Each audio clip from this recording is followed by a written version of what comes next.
जय माता दी मित्रों, मैं हूं पंडित प्रकाश जोशी और आज हम चर्चा करेंगे कुंडली मिलान के बारे में। कुंडली मिलान क्या होता है और कुंडली मिलान किस आधार पे किया जाता है। देखिएगा, जो कोई भी व्यक्ति जब भी जन्म लेता है तो उसका एक एक स्टार, बर्थ स्टार होता है जिसे हम नक्षत्र कहते हैं, और नक्षत्र के अनुसार हम कुंडली का मिलान करते हैं। वर और वधू की कुंडली के अनुसार हम नक्षत्र का मिलान करते हैं, और जब नक्षत्र का मिलान करते हैं तो उसके अंदर 36 गुण हम देखते हैं।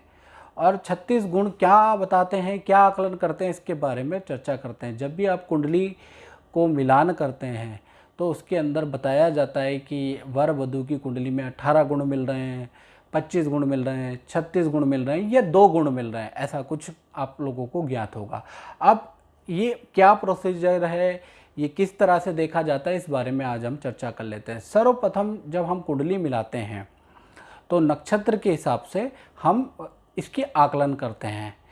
और सर्वप्रथम जो है देखा जाता है, पहला जो देखा जाता है वो देखा जाता है वर्ण के बारे में चर्चा की जाती है। पहला समूह है वर्ण का। देखिए, वर्ण जो होता है ब्राह्मण, क्षत्रिय, वैश्य और शूद्र होता है। कुंडली मिलान में इसको 1 अंक दिया जाता है, यानी कि वर्ण से ये देखा जाता है कि व्यक्ति का जो बुद्धि है वो ब्राह्मण वर्ण वाली है, यानी कि वो व्यक्ति पढ़ाई वाली बुद्धि है उसकी, या क्षत्रिय या मार कुटाई वाली बुद्धि है, या उसकी व्यापारी बुद्धि है, या उसकी आविष्कारिक बुद्धि है। इस तरह से वर्ण से बुद्धि के बारे में चर्चा की जाती है। फिर उसके बाद वश्य के बारे में आता है। वश्य क्या है? वश्य का मतलब होता है कीट, द्विस्वभाव, चतुष्पद, ऐसे वश्य के अंदर समूह आते हैं।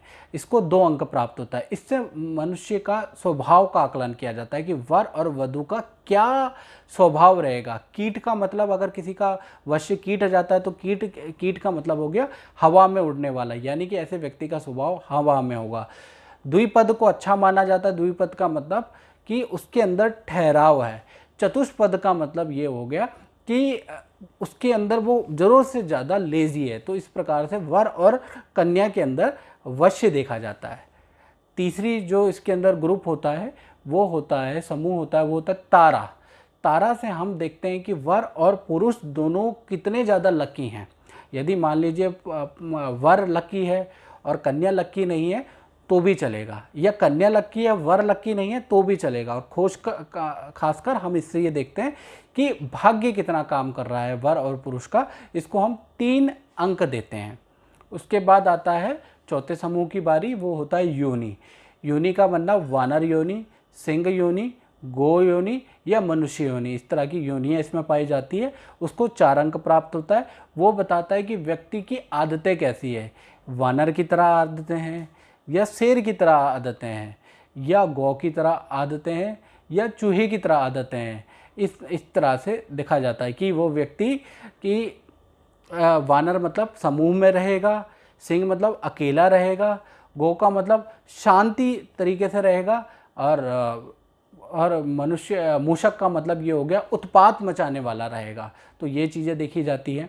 साथ ही साथ फिर उसके बाद जो अगला समूह होता है वो होता है ग्रह मैत्री का। ग्रह मैत्री मतलब खासकर उसमें मंगल, शुक्र और गुरु की स्थिति देखी जाती है। उसको हम 5 अंक देते हैं कि दोनों की राशि में कितनी मित्रता है। मित्रों, अगर राशि में अगर मित्रता नहीं होगी, सपोज दैट लड़के की राशि मेष है और लड़की की राशि तुला है, तो दोनों के अंदर अगर मित्रता नहीं होगी तो वो एक दूसरे के दुख या मन के अंदर क्या पीड़ा चल रही है उसको समझ नहीं पाएंगे। इसलिए मित्रता होनी बहुत ज़रूरी है दोनों की राशियों के अंदर। उसी प्रकार से फिर अगला समूह आता है गण दोष के बारे में। गण क्या होते हैं इसके बारे में चर्चा कर लेते हैं। गण होते हैं देव, मनुष्य और राक्षस। इसको अंक देते हैं मिलान तालिका के अंदर 6 अंक प्राप्त होते हैं। इसमें ये देखा जाता है कि कौन व्यक्ति किसके ऊपर हावी होगा। जैसा कहा जाता है कि देव मतलब धर्मात्मा सोच वाला व्यक्ति, मनुष्य मतलब सामान्य सोच वाला व्यक्ति, राक्षस मतलब नेगेटिव सोच वाला और नेगेटिव कर्म करने वाला व्यक्ति। तो इसलिए कहा जाता है कि जो सामान्य सोच मनुष्य और राक्षस सोच वाला व्यक्ति अगर मिल जाते हैं, वर और वधू का मिलान हो जाता है, तो ऐसे में क्या हो जाता है, राक्षस सोच वाला हावी हो जाता है। तो इसमें ये देखा जाता है कौन हावी है।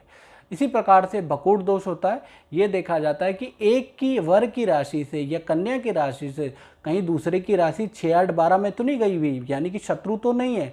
पता चला कि शादी के बाद पति पत्नी में तो अच्छी बन रही है, लेकिन परिवार में मतभेद हो रहा है, दोस्तों यारों से मतभेद हो रहा है, पूरे परिवार के अंदर लड़की आने से या लड़का आने से सारी मतभेदता आ रही है, डेली डेली घर के अंदर लड़ाई क्लेश झगड़े रह रहे हैं।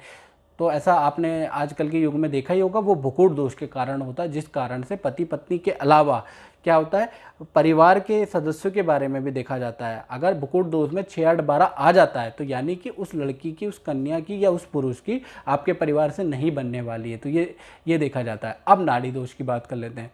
देखिए, नाड़ी दोष को मिलान अंक तालिका के अंदर 8 अंक दिए हैं, यानी कि नाड़ी क्या होती है, आदि, अंत्य और मध्य, यानी कि 3 तरह की ऋषियों ने नाड़ी बताई है, यानी कि डीएनए बताए हैं, जो कि आपके स्वास्थ्य से संबंधित होते हैं कि आपका स्वास्थ्य कैसा होगा, आगे चल के जो संतान होगी वो कहीं बीमार तो नहीं होगी, उसको कोई प्रॉब्लम तो नहीं होगी, वो मंद बुद्धि तो नहीं होगी, उस संतान के अंदर कोई जन्मजात कोई बीमारी तो नहीं पाई जाएगी। ये चीज़ें इसमें दिखाया जाता है। और कुंडली मिलान के अंदर कहा जाता है एक जैसी नाड़ियाँ नहीं होना चाहिए, नहीं तो दिक्कत होती है।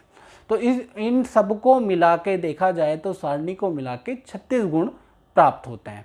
अब बात कर लेते हैं, 36 गुण तो मैंने बात कर ली। अब कुंडली में कितने गुण में अच्छे होते हैं, कितने कुंडली में शादी हो सकती है, इस बारे में चर्चा कर लेते हैं। देखिए, कुंडली में कितने गुण अच्छे रहते हैं, कितने गुणों में शादी होती है, इस बारे में चर्चा कर लेते हैं। पहला चीज़, 1 से लेकर 17 गुण के अंदर परेशानी रहती है। इसका मतलब ये नहीं कि 1 से लेकर 17 गुण अगर आपकी वर और वधू की कुंडली में मिला है तो शादी नहीं हो सकती। शादी हो सकती है, ऋषियों ने कहा है कि शादी ऐसा नहीं कि नहीं हो सकती, लेकिन क्या है कि उस वर और वधू को ये याद रखना पड़ेगा, उनको बहुत एडजस्ट करना पड़ेगा अपने लाइफ के अंदर। हो सकता है लक साथ ना दे, हो सकता है परिवार आपको विरोध में मिल जाए, हो सकता है दोनों के बीच में आपस में शादी के बाद मतभेदता ज़्यादा आ जाए। तो 1 से लेकर 17 गुण का मतलब ये हो गया एडजस्टमेंट। जो लड़कियां एडजस्टमेंट कर लेती हैं तो उनकी लाइफ थोड़ी देर के बाद, क्योंकि विवाह को देखा जाए तो ये युवा काल तक ये गुण का महत्व होता है। युवा काल का मतलब जब वर और वधू 21 साल से लेकर और 40 साल तक कुंडली मिलान का महत्व है। इसी के बीच में आपने जो तलाक के ज़्यादा स्टडी के केस इसी के बीच में यंग आयु में होते हैं, तो उस समय पे कुंडली मिलान का महत्व है। इसके बाद की आयु में कुंडली नहीं भी मिलाओगे तो चलेगा, क्योंकि बहुत से ऐसी हमारा ब्लड ठंडा हो जाता है, जिस वजह से बहुत से दोस्तों हमारे वैसे ही निकल जाते हैं। अब 1 से 17 के बारे में बात करी कि इसमें एडजस्टमेंट होता है। 18 से 29 गुण जिसके भी मिलते हैं वो सर्वश्रेष्ठ माने जाते हैं। ऐसे में जातक और जातिका को ना तो परिवार का एडजस्टमेंट करना पड़ता है, ना धन का एडजस्टमेंट, ना भाग्य का एडजस्टमेंट, ना मैच्योरिटी का एडजस्टमेंट, ना समझ का एडजस्टमेंट करना पड़ता है, यानी कि ये सर्वश्रेष्ठ माना जाता है। वहीं पर 30 से लेकर और 36 गुण मतलब बहुत ज़्यादा गुण मिल जाते हैं। तो शास्त्र में जैसे राम सीता की जोड़ी है, 36 के 36 गुण मिले, दोनों में आपस में बन तो रही है लेकिन एक साथ सुख नहीं प्राप्त होता। तो इसी प्रकार से 30 से 36 गुण भी बहुत अच्छे नहीं माने गए। तो आज हमने चर्चा करी कुंडली मिलान के बारे में। इस कार्यक्रम में मुझे दीजिए इजाज़त।